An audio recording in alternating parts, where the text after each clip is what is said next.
am going to tell you how to use Inktense pencils and some other options for coloring on fabric, which you could use in your quilts.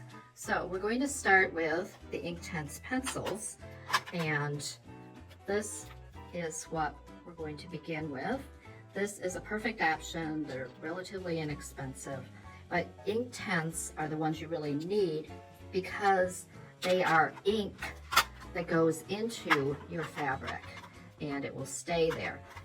If you have acrylic, which is also a good fabric coloring option, but the acrylic lays on top, the ink dyes the fabric. So there are all different Inktense products. I'm going to use the pencils, but there are also Inktense blocks if you're going to use a big space to color in. You do have a little more control with the pencils. And another one is the set of pan colors, and this one works really well. It comes with this nice little pen. You can see I use the ditch here to mix up colors, and that works really well. So I do use this quite a bit. And Grand Dièche also makes a good product, and these are crayons. Well, you can see on the cover, they're crayons. And they also give you really bright, intense colors, which are very nice. If you want a super bright color, you can use these fabric markers, which will also sink into your fabric and last. Sharpies, permanent Sharpies markers will do the same thing.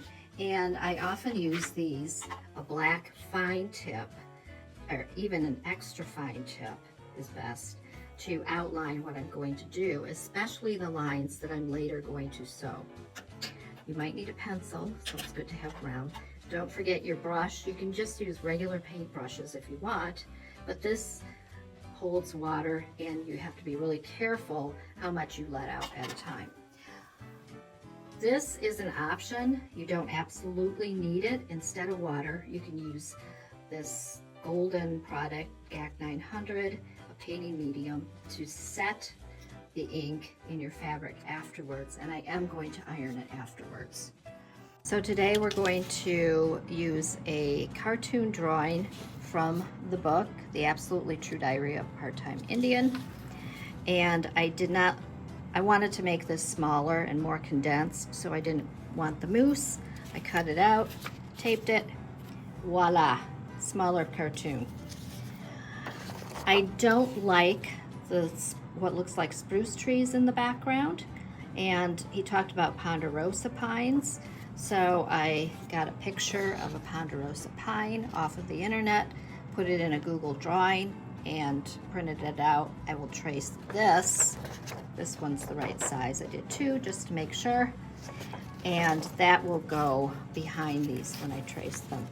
I am tracing onto white fabric that I ironed onto a piece of freezer paper to give it some nice stability. I'm going to copy this using my light board, and I'm just going to use my fine point pen. You have to keep moving because otherwise it does make a lot. Try to use a quick stroke. I'm holding it down so I have my regular paper underneath.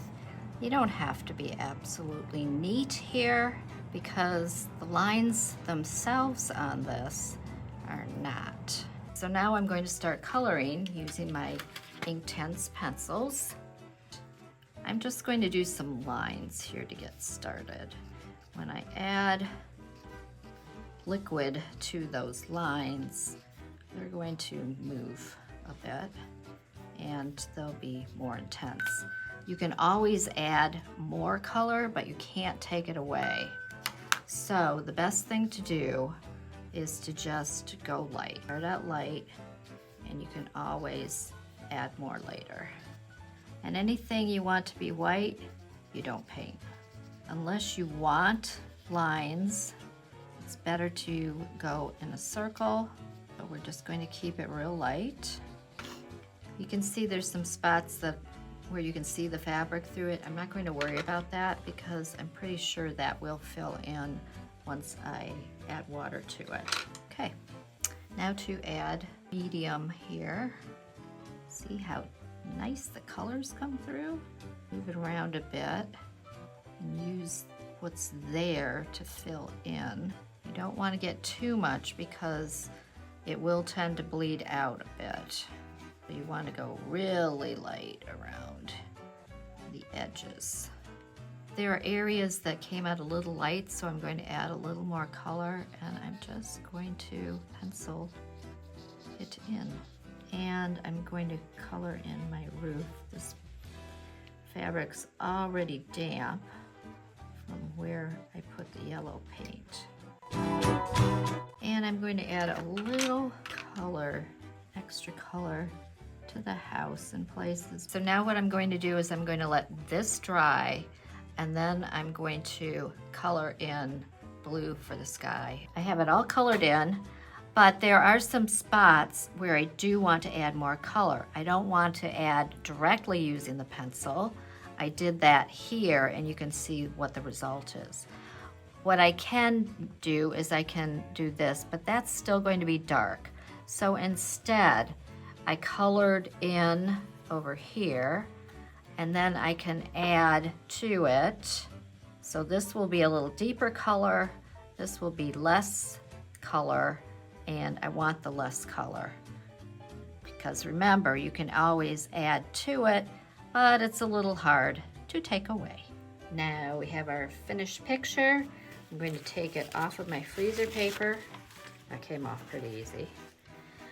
And I have some medium to heavyweight stabilizer. It's a Pellon. And anytime you use white, it's nice to have something behind it because white seems to show through really easily. And this will not only help to stabilize it, though I will add an extra stabilizer because I need to stitch around some of these lines here. Before I iron it, I'm going to put a piece of fabric over top of it to protect my iron. And then I'm just going to press it in place. And because it's dry, it should not flake off on my iron. This is to set the ink in place. Voila!